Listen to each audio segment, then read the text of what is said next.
While Hillary Clinton has rightly called out sexism in this campaign, she has not delivered a speech about gender or sexism comparable to the one Barack Obama gave about race. I've been waiting for her to explain why it is important to have a woman's experience and perspective represented in the White House. I have been waiting for her to tell us how her experience as a woman would inform her service as president. Her failure to use the incredible platform she has had to call attention to what women bring to leadership is one of my many disappointments with her, and one of the reasons I am supporting Barack Obama. If Hillary had given such a speech, this is what I wish she would have said. The speech that Hillary never gave. On August 27, 2008, one day after the 88th anniversary of the constitutional amendment that recognized women's right to vote, my name will be put forth in the Democratic National Convention as a candidate for President of the United States. I will not be the first woman to have votes cast in support of her quest to be elected to that high office. In 1964, Republican Margaret Chase Smith became the first woman to have her name placed in nomination for president by one of the major parties. In 1972, Shirley Chisholm received 152 votes at the Democratic National Convention. Ellen McCormick, Patricia Schroeder, Patsy Mink, and Carol Moseley Brown are among those women who have had their names on primary ballots. I have been described as the first woman to be a serious candidate for President of the United States, but that is not true. Other women who have run for this office were every bit as serious as I have been this year. The difference was that before this year, a woman was not taken seriously as a candidate. This is not because other women were less qualified than I or lacked experience. Margaret Chase Smith, who was nearly 23 years old before women were allowed to vote, entered politics as other women have, through her husband's career, assuming his seat in the House of Representatives after his death. She was the first woman to be elected to both the House and the Senate, and had served there for 24 years before running for president on the Republican Party ticket. She was the first member of the Senate to stand up to Joseph McCarthy at the height of his power, denouncing the tactics of the House Un-American Affairs Committee in a courageous speech credited as the turning point in that ugly period in our history. Shirley Chisholm was both the first woman and the first African American to have her name put into nomination for president at the Democratic National Convention. She was a founding member of the Congressional Black Caucus, opposed the Vietnam War, fought for abortion rights, and successfully championed legislation providing employment insurance coverage for domestic workers and protecting teachers' jobs while they were on maternity leave.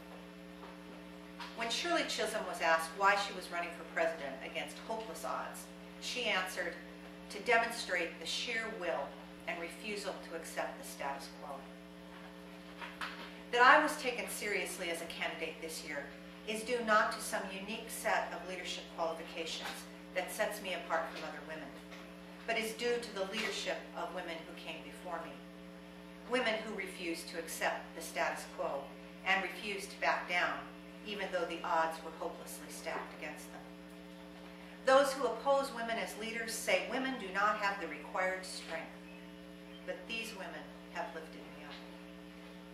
I would have hoped that by now I would not have to make a case for why women should have the same opportunity to lead this country as men. And for many people, I do not. But there are still some people who question whether women have the stamina for the hardest job in the world and the fortitude to make tough decisions. There are still those who suggest that our country, which has championed democracy around the globe, should back down from electing a woman as leader because other world leaders might not show her respect. But we are far behind the rest of the world in recognizing what women have to offer as leaders. Women have been elected to head governments in Ireland, the United Kingdom, Israel, Germany, Sri Lanka, Peru, Moldova, the Central African Republic, Portugal, South Korea, Yugoslavia, Dominica, Bangladesh, France, Norway, and dozens more. These women were Black, white, Asian, Latina, Caribbean, African, European, Christian, Hindu, and Muslim. Right now, 16 women head the governments of their countries. When will America, the champion of equality and fairness and dignity throughout the world, elect a woman to lead this great nation? Women leaders have left their mark on this country without being in government, often putting their own safety and reputations at risk. Ida B. Wells was a journalist who documented lynchings and founded the NAACP. Harriet Tubman was a leader of the Underground Railroad that brought slaves to freedom. Whenever I felt my courage might fail me, these women lifted me up. I honor them, their bravery, and their vision. I hope that my candidacy will help other women and girls, but that it will make their paths a little easier, just as women like Pat Schroeder made mine a little easier. Pat Schroeder was a champion for the Equal Rights Amendment, the Family and Medical Leave Act, and the rights of women in the military. She also made her mark on the House Judiciary Committee and National Security Committee, and was the first woman to serve on the Armed Forces Subcommittee. In 1988, she ran for the Democratic nomination for president, but was unable to raise enough funds to mount her campaign. She was more than qualified, but she wasn't taken seriously. When she announced she was withdrawing from the race, tears came to her eyes, and the pundits said that by showing emotion, she had set back the cause of a woman in the White House by 20 years. This year, I found that a woman could not only be accepted as a serious presidential candidate, but she could be accepted in the fullness of her humanity, with her toughness and her grit and her determination, with her intelligence and analytical ability, as well as with her tenderness and her tears. This has been, of course, the dilemma for women in leadership: how to bring our experience as women into policymaking without being discounted or marginalized for highlighting experience that is sometimes different from that of men. The experience of being a woman, of course, is shared by more than half the citizens of this country, and it deserves to be reflected at the highest levels of our government, even though as women, we do not all think alike or have the same aspirations for our lives. What we do all share, however, is the desire to determine our own lives and the desire to think for ourselves and to have our voices heard. In that, we are no different from men. While women have made much progress over the past decades, we continue to bump our heads on a glass ceiling that allows us to see our way to the top, but prevents us from getting there by invisible obstacles. Women know there is a double standard in which vulnerability in women is called weakness, collaboration is called indecisiveness, and determination is called castration. In an effort to be taken seriously in a world where men have defined what it means to be a leader and what it takes to be a leader, women have had to learn to hide their tears and their anger, their caring and their horror. They knew they had succeeded in showing their toughness when their sexuality was questioned or they had a nutcracker named after them. That kind of sexism diminishes us all. And if my candidacy has helped to bring it to greater awareness so that it can be acknowledged and eliminated, then the painful moments of this campaign have been worth it.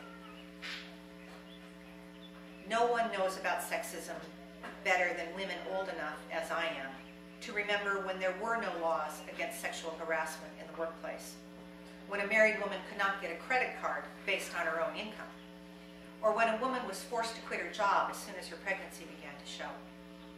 You might say those policies didn't discriminate. They hurt women in executive and academic jobs, as well as women in clerical jobs and the service industry. When the country needed women to work in factories and farm the fields while men were at war, to maintain budgets and feed their families on wartime rations, women rose to the challenge.